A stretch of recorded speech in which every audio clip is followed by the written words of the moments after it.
and then cuts the sleeve off so it drapes over him like a poncho because he has such an amazing physique. Yeah. That guy, and I'm going to add to this the tiger stripe workout pants. Sure. Sure. That guy or the straight-talking financial advisor who does the weekend shows on the radio station, that super blowhardy guy. Yeah, I guess I would take the financial guy. I'm sorry. That guy all the way to New York, he's going to go, I could tell you to buy Fannie Mae's or T-bonds, but I'd be lying to you. That guy who tells you what he could do and then explains he would, but he'd be lying. He'd be lying, yeah. You're not diversified? I don't want to be with that guy. You're not diversified? Right. Do you care about your family? Do you have a family? Do you care about them? And you're not diversified? That guy. That guy, no, I guess you're right. Yeah, you want the guy with the cut-off sweatshirt. I guess so. He might smell, though. Those guys stink. That's true. Those guys stink. That's true. You could crack a window, though. He wouldn't do a lot of talking. No. And he'd always be ready to pull over and get something to eat. Sure.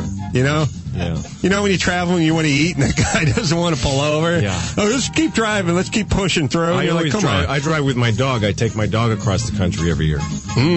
So my wife doesn't want the dog in the airplane because she thinks the dog would get sick on the plane. That brings us... I drive my dog across the country to avoid putting my dog on a plane. Do you know why, though? Can I just tell you why?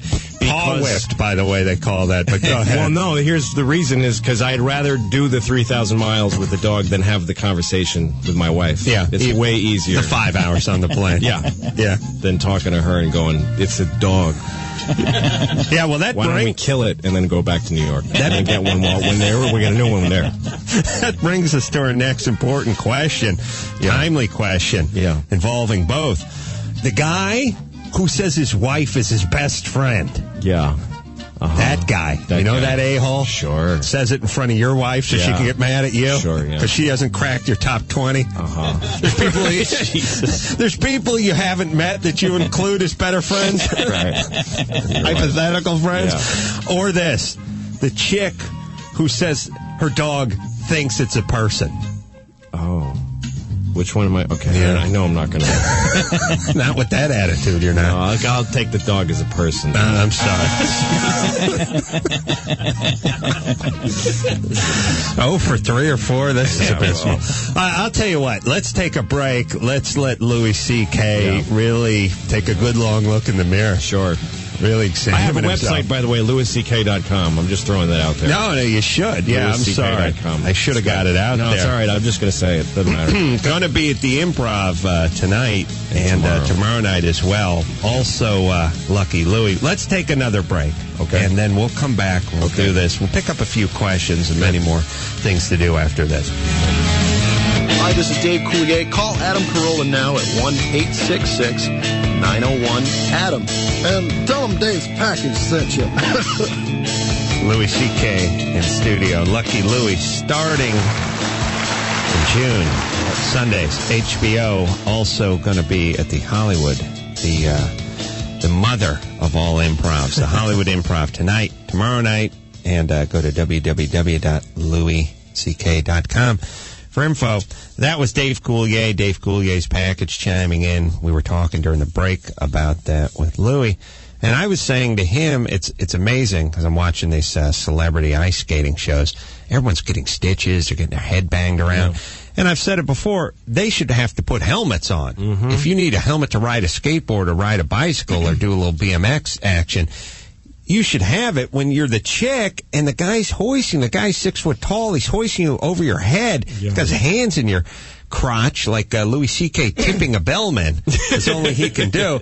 And he's spinning you around, and you're wearing skates. You're another 6 inches off the ice, and you fall. There's nothing worse than ice when you land, because first you get the concussion, and then you die of hypothermia because you're lying there in a block of ice. Right. And nobody will help you either. And I was thinking, too, like, I started thinking about, now, why no helmets? And we have all sorts of safety requirements for everything, but no helmets for these people. And I realized because what they're on used to be water.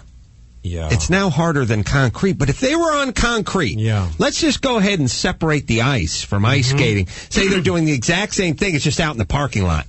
Someone would say, please put some elbow pads on, put a helmet on. You'd be dressed up like you were a skateboarder in a Kool-Aid commercial. Mm-hmm. They always have to wear a lot of pads. Yeah, no, I don't care, though, because... I don't either. I mean, it's not my head up there spinning around. No, but God forbid one day your daughter could be up there. Oh, yeah, I don't really care. Oh, it's because it's not you. It's not me. I like that. I like someone has the balls to admit that. Yeah, look, it's, Yeah. I feel bad for her when she gets hurt, but I don't feel pain. Yeah. It's not me getting hurt. That's right. She's crying, and that's a little bit annoying. But, I didn't get hurt. My daughter did. Right. Right. Yeah, no, it's not you. No. She gets hit by a truck, that's a drag for her, much more than it is for me. Literally, yeah. No, I agree. I agree. And I wish more parents had the guts that Louis C.K. has. To me, what really annoys me is the holiness of kids in people's eyes. Like, if I say that to a friend of mine, like, because my daughter can be a real... she used to see where... jerk. She could be a real douchebag sometimes. Right. And she's 4 years old. She's very selfish. Sure. I know, it's all about me. Yeah.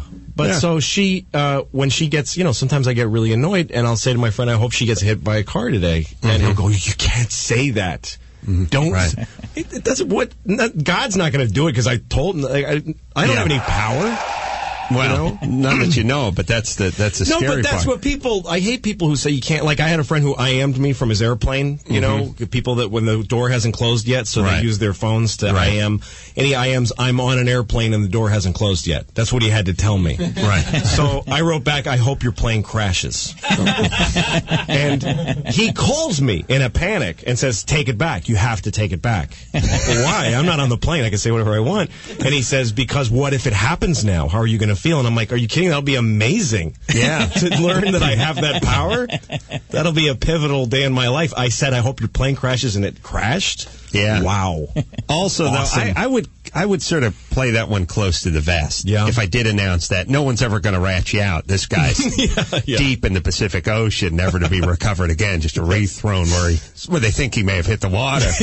I wouldn't go spouting off about, hey, I told him. Nostradamus over here. How about some credit where credit is due? I'm not bragging. I'm not saying I actually crashed a plane, but let's face it, I knew about it. Yeah. Yeah. All right, so we're going to play we're going to do some news, we're going to do some sports. Couple more hypotheticals to go. Okay. Okay. And that's a good time for you. All right, these are the guys you'd like to drive cross country with. Who do you do it with? Yeah. The guy. Now here's this guy. This is the guy who's embraced the wisdom of the Orient. He has a little kubaton. It's like half a nunchuck. Right. It's hanging from his keychain. Yeah. He thinks it's a weapon. It's a Q-tip essentially. Right. But he has it hanging from his keychain, and he wears the slip-on karate shoes all the time. Sure. That guy or the woman, oftentimes when your mom's friends who cradles the coffee mug with both hands and drinks from it like it's sacred. Yeah. Slurpee drinking. Two-handed, like she's some sort of she's priestess. No good without her coffee. Yeah, and announces she's no good without the coffee. These people are getting so specific. Yeah. Who is it? It's weird because you're creating these people that are trapped in moments. Like this woman always has this stuff and doesn't even bathe. Please answer the question, Louis. Perpetually Slurpee drinking coffee. I don't care who I'm driving with as long as I doesn't have to play this game with them. That's what I care. As long as we come up with something else to do while we're driving. We need an answer. All right, the Slurpee woman. I want to drive. I'm sorry. Jesus! I'm sorry, because the guy could protect you if you got into a scrap. He could bust the Kubaton out, throw a crescent kick. All right, last one. This is no win. The guy from Creed or Lenny Kravitz? Oh, my God. That's tough. The super blowhardy guy who Lenny sings Kravitz the ultra-important rock. has weed, so I would go with Oh, okay. Lenny. You know what? There you go. You know what? I didn't even think of that. Yeah. I thought you'd get a long-winded jag about spirituality. No, not from him. But instead, you guys just partake of the spleef. Smart. Good call. Exactly. There you go. Okay. We end on a high note. 1 for 14. Okay. Fantabulous. Now, it is time for Rachel Perry.